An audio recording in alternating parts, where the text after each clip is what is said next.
सही मायने में जरूरतमंदों की मदद कैसे करें? जब जब हमें लगे कि हम किसी की मदद कर सकते हैं जिससे उसका दुख दर्द दूर होगा, तो हमें वो ज़रूर करने की कोशिश करनी चाहिए।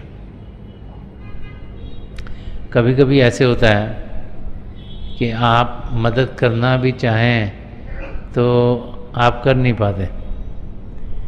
तो मैं बाहर के देश के एक एग्ज़ाम्पल आपको बताता हूँ। जैसे अब कार में बैठे हैं, कार में जब लाइट आई, इंटरसेक्शन हुई, तो लाइट लाल होगी तो आपने कार रोक ली। अब कई बार ऐसे होता है कि वहाँ चौराहे पर कोई ना कोई कुछ डोनेशन मांग रहा है। कोई किसी ने साइन लगा होगा कि मैंने इतने दिनों से खाना नहीं खाया, कि मेरी आप मदद कर दो। कोई कहेगा कि ये बच्चों के लिए हम कुछ फंड्स इकट्ठा कर रहे हैं ताकि जो गरीब बच्चे हैं उनके लिए कुछ मदद हो सके। तो लेट्स से कि लाइट वहाँ पर है जहाँ वो हरी रस्सी लगी है, और 3-4-5 कारें हैं और आपकी कार यहाँ खड़ी है, और वहाँ पे कोई खड़ा है, वो देख रहा है एक कार पे जा रहा है, दूसरी कार पे जा रहा आते थे। तो आप सोचते जेब में हाथ डालते, चलो मैं इसको कोई मदद कर दूँ, $5 दे दूँ, $10 दे दूँ, $20 दे दूँ, कुछ पैसे इसको दे दूँ तो शायद इनको मदद होगी। लेकिन जब वो दूसरी तीसरी कार पर लाइट हरी हो जाती है और आप कार ड्राइव कर रहे हो, जब आप ड्राइव कर रहे हो तो चाहे आपका दिल भी कर रहा था मदद करने का, आप नहीं कर पाते क्योंकि ट्रैफिक है, तो आप सारे ट्रैफिक को तो ब्लॉक नहीं कर दोगे, तो आप चलते रहोगे। अगर इस किस्म की कुछ चीज़ हो जाए जिसमें कि आप चाहते हो कि आप किसी की मदद करो लेकिन आप कर नहीं पाते, तो फिर आपको उसका बहुत ज़्यादा फिक्र नहीं करना चाहिए। आपको सोचना चाहिए इसमें प्रभु की कोई रज़ा होगी जो कि लाइट जल्दी से बदल गई। हम तो कुछ करना चाह रहे थे लेकिन सिचुएशन ऐसी होगी कि हम नहीं कर पाए। तो इंसान को सोचना चाहिए कि जब जब उसे मौके मिलते हैं उसे पूरी कोशिश करनी चाहिए मदद करने की। किसी की मदद करना बहुत अच्छा है, किसी के दुख को बांटना बहुत अच्छा है, किसी की तकलीफ़ को दूर करना बहुत अच्छा है।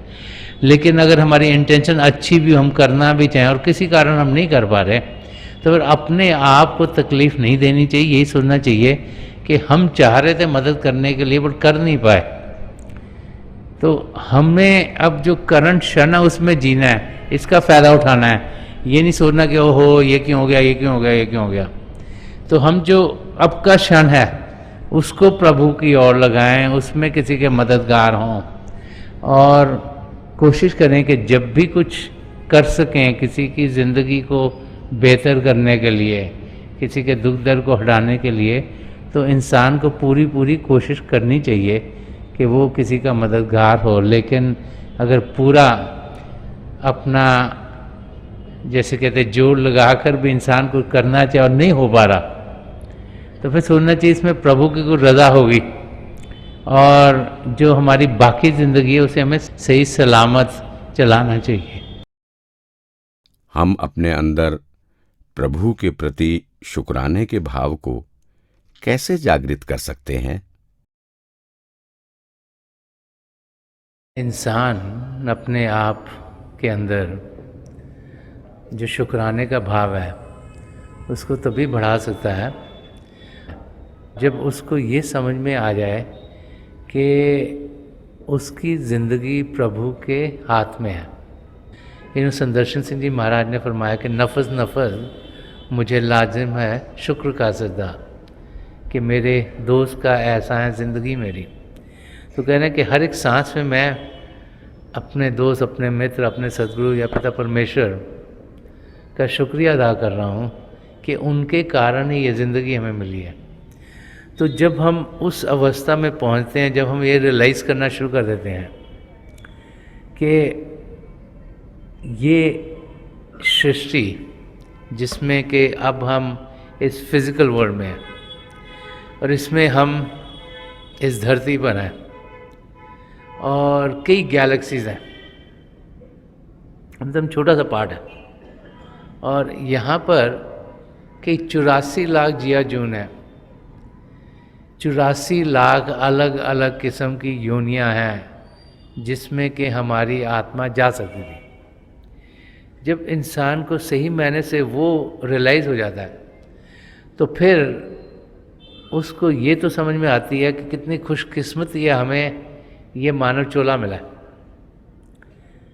बार जब हम धर्म ग्रंथों को पढ़ते हैं तो सब हमें यही समझाते हैं कि मानव चोले में ही हम असलियत की जानकारी पा सकते हैं, मानव चोले में ही हम अपने आप को जान सकते हैं, मानव चोले में ही हम पिता परमेश्वर को पा सकते हैं।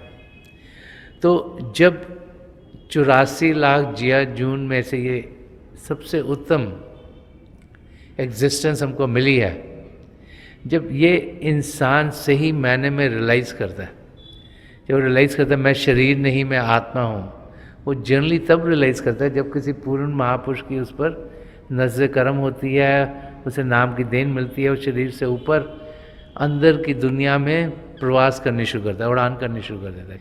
तो जब वो एक्सपीरियंस होता है तब अंदर से हमें यकीन हो जाता है कि हम एक रूह हैं, एक आत्मा है। और जब वो अनुभव होता है तब इंसान के अंदर शुक्राने के सिवाय और कुछ निकलता नहीं, क्योंकि तब हम रियलाइज़ करते हैं कि अगर हम एक पेड़ के अंदर अगर होते तो पता नहीं 500 साल पेड़ जीता है। कई जानवर हैं जिनकी उम्र बड़ी लंबी है, जैसे बड़े बड़े टॉर्टोइस हैं, उनकी 200-200 साल की उम्र है। कई ऐसी योनियां हैं जिनकी लंबी लंबी लंबी उम्र है, और अगर उसमें फंसे उसमें से फिर कब निकलोगे, कब दूसरी योनि में जाओगे। और अगर एक एक करके सब में से जाना पड़े तो पता नहीं लाखों करोड़ों साल लग जाए इंसान को इंसान की योनि मिलने के लिए। तो जब ये रियली में इंसान जज्ब करता है, उसको समझ में आती है, तब उसके अंदर से शुक्राने के भाव निकलते हैं। तो राइट अंडरस्टैंडिंग होनी बहुत ज़रूरी है, सही समझ। जब समझ सही होगी तभी सोच सही होंगे, जब सोच सही होंगे तो बोल सही होंगे, जब बोल सही होंगे तो कार्य सही होंगे। तो सही समझ होना बहुत ज़रूरी है, तभी शुक्राने के भाव हमारे अंदर बढ़ते चले जाएंगे। क्या माता पिता के अच्छे कर्मों का फल बच्चों को भी मिलता है? हर एक इंसान के कर्म अपने अपने हैं, हम सब अपने कर्म लेके आए हैं। माता पिता के जब अच्छे कर्म होते हैं तो एटमॉस्फेयर घर में अच्छा होता है। घर में जब एटमॉस्फेयर अच्छा होगा तो हमारे लिए बेहतरी होगा, लेकिन उनके कर्म और हमारे कर्म अलग अलग हैं। हर एक इंसान के कर्म अलग हैं। इसी करके आप देखते हो किसी घर में अगर माँ बाप की लाइफ एक तरीके तो बच्चों की लाइफ दूसरे तरीके। ज़रूरी नहीं कि बिल्कुल जैसे माँ बाप की लाइफ है वैसे उनकी लाइफ बने, क्योंकि जो हमारे संचित कर्म हैं वो भी अलग हैं, जो प्रारब्ध कर्म जो उनमें से लिए गए हैं वो भी अलग हैं, और क्रियामान कर्म जो हम बनाते हैं वो भी अलग हैं। तो हर एक जीव के कर्म अपने अपने होते हैं, अलग अलग होते हैं। लेकिन ये है कि अगर हमारे जो माँ बाप हैं उनके कर्म ऐसे हों कि वो घर में एटमॉस्फेयर प्यार वाला रखें, तो फिर जो हमारे आगे के कर्म बढ़ने हैं उनमें हमें फ़ायदा हो सकता है। जो पहले के कर्म हैं वो तो बदलेंगे नहीं, वो तो वैसे ही रहेंगे, लेकिन हम रोज़ाना क्रियामान कर्म करते हैं। तो अगर हमारे घर में एटमॉस्फेयर सुख चैन का होगा तो हम भी शायद सुख चैन से बातचीत करेंगे, तो हमारे जो कर्म आगे बनेंगे वो अच्छे वाले बनेंगे। अगर एटमॉस्फेयर घर में लड़ाई झगड़े का होगा तो हम भी लड़ाई झगड़ा करेंगे, तो हमारे एटमॉस्फेयर के करके हमारे कर्म उस किस्म के बनेंगे। तो माँ बाप के जो कर्म हैं उससे जो एटमॉस्फेयर घर में है जो बच्चों को मिलता है उसका असर ज़रूर अगले कर्मों पर पड़ सकता है। लेकिन ये हर एक जीव जब इस दुनिया में आता है वो अपने अपने कर्म अपने साथ लेके आता है। एक सच्चे मित्र की क्या पहचान होती है? जब हम अपनी ज़िंदगी जीते हैं तो हम सबको कुछ ना कुछ सहायता चाहिए। कई खूनी रिश्तेदार तो हमारे जन्म के साथ ही हमको मिलते हैं, फिर उसके साथ साथ जहाँ हम रहते हैं, जब हम पढ़ते हैं वहाँ पर भी हमारी दोस्ती औरों से होती है। तो दोस्त इंसान किस किस्म का बनाए? एक सच्चा दोस्त, एक सच्चा मित्र वो होता है जो कि हर हाल में हमारे साथ रहे। हम देखते हैं दुनिया में बहुत से लोग हमारे साथ तब होते हैं जबकि चीज़ें हमारे साथ अच्छी हो रही हैं। अगर हम अच्छा जॉब कर रहे हैं, हमारी सैलरीज अच्छी हैं, हमारी इनकम अच्छी है, हमारी ज़िंदगी में चीज़ें अच्छी हैं, हम तंदुरुस्त हैं, चीज़ें जब अच्छी चल रही हैं तो बहुत से दोस्त मित्र होते हैं। जैसी कुछ खराबी हमारी ज़िंदगी में आती है, तकलीफ़ होती है, तो फिर वही दोस्त किनारा कर जाते हैं। तो हमको बड़ा सोच समझ के अपने दोस्तों को बनाना है। तो सबसे पहली चीज़ इंसान को देखनी चाहिए कि जिससे हम मित्रता कर रहे हैं, क्या वो भी उन चीज़ों में यकीन करता है जिनमें हम करते हैं। हम लोग जो सन्मत के रास्ते पर चल रहे हैं, हम पिता परमेश्वर में यकीन करते हैं। हम जानते हैं कि प्रभु के प्रेम का अनुभव करना ही हमारे लिए बेहतर है। हम अपने कदम उस तरीके से चलाने की कोशिश कर रहे हैं जिसमें हमारी ज़िंदगी में शांति हो, ताकि हम प्रभु की ओर बढ़ सकें। तो जिससे मित्रता करें उनका भी ख्याल उस किस्म का होना ज़रूरी है, ताकि जब हम मिलजुल के बैठें तो बातचीत पिता परमेश्वर की हो, बातचीत प्रभु के प्रेम की हो, और फिर एक दूसरे के हम मददगार हों।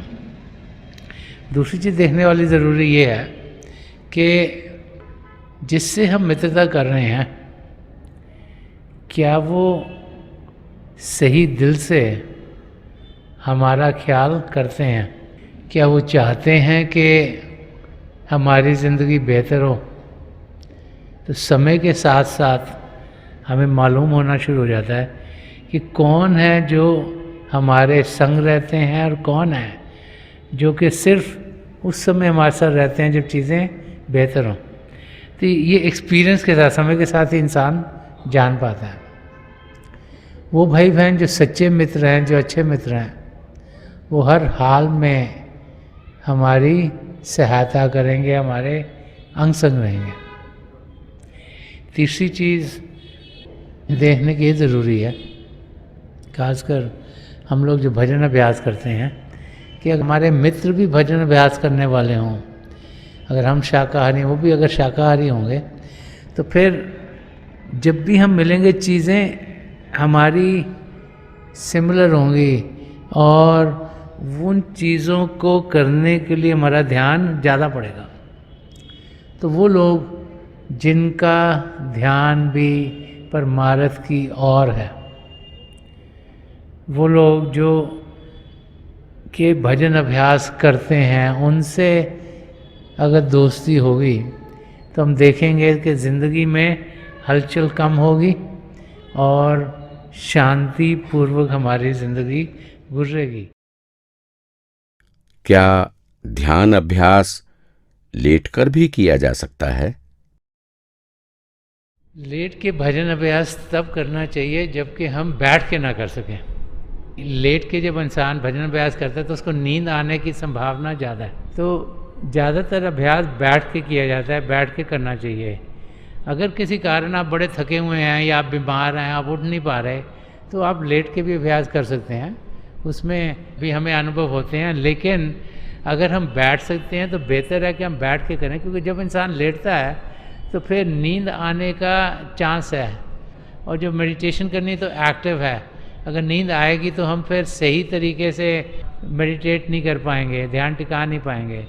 तो इसलिए वो मौके जबकि शरीर उस स्थिति में है जबकि हम बैठ नहीं पा रहे, उन मौक़ों में हम लेटकर भी अभ्यास कर सकते हैं। जैसे कभी बहुत इंसान थका हुआ है या उसको बहुत बीमार है, उठा नहीं जा रहा, तब लेट के कर सकते हैं। बट बाकी टाइम में जबकि शरीर ठीक हो तो हमें बैठ के ही अभ्यास करना चाहिए, क्योंकि तभी हम तंदुरुस्ती की अवस्था में अभ्यास करेंगे और जागृत रहेंगे।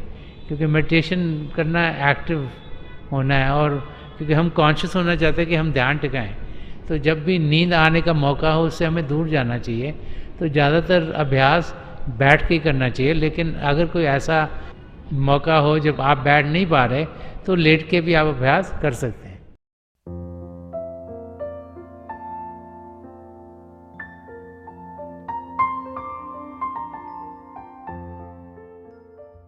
तो थोड़ी देर के लिए हम सब अभ्यास के लिए बैठ जाएं। आप जहाँ भी बैठे आराम से बैठेगा, अपनी आंखें बंद कर लीजिएगा। ये जो आई बॉल्स आँखों को डेलें सीधे सामने होनी चाहिए, जैसे 8-10 इंच आपके सामने फोकस हो। तो आंखें बंद करते ही वो भाई बहन जिन्हें नाम की देन मिली है, आप सिमरन कीजिएगा। और वो भाई बहन जो यहाँ नए हैं, आप पिता परमेश्वर के किसी भी जाति नाम का जाप कर सकते हैं। जाप मन ही मन करना है, ऊंचा नहीं दोहराना।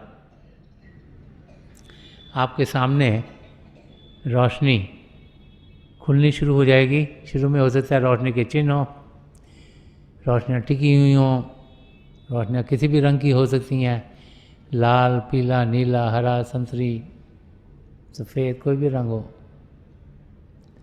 जो कुछ भी दिखता है उसके बीच में देखिएगा और बहुत से नज़ारे आपको देखने में मिलेंगे। मेरी प्रभु के चरण कमलों में जो पिछली सेंचुरी के महापुरुष हुए हजूर बाबा सावन सिंह जी महाराज, परम संत कृपाल सिंह जी महाराज, दयाल पुरुष दर्शन सिंह जी महाराज की चरण कमलों में यही प्रार्थना है कि जो जो हम सबके लिए बेहतर हो वही हमारी ज़िंदगी में ढले। इन महापुरुषों की इतनी दया में रहो कि हम सब के साथ जुड़ें और अपने भीतर प्रभु की ज्योत के दर्शन कर पाएँ।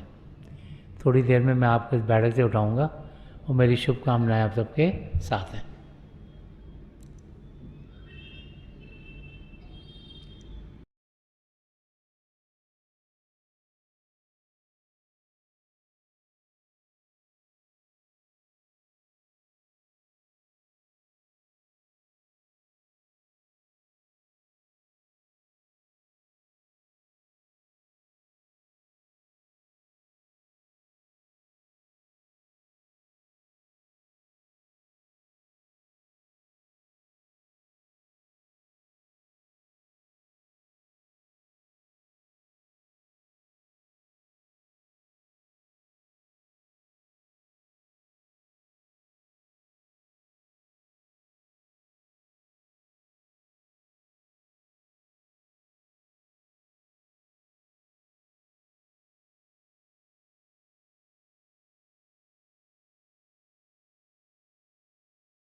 छोड़ दीजिए जी, प्लीज़ लीव ऑफ।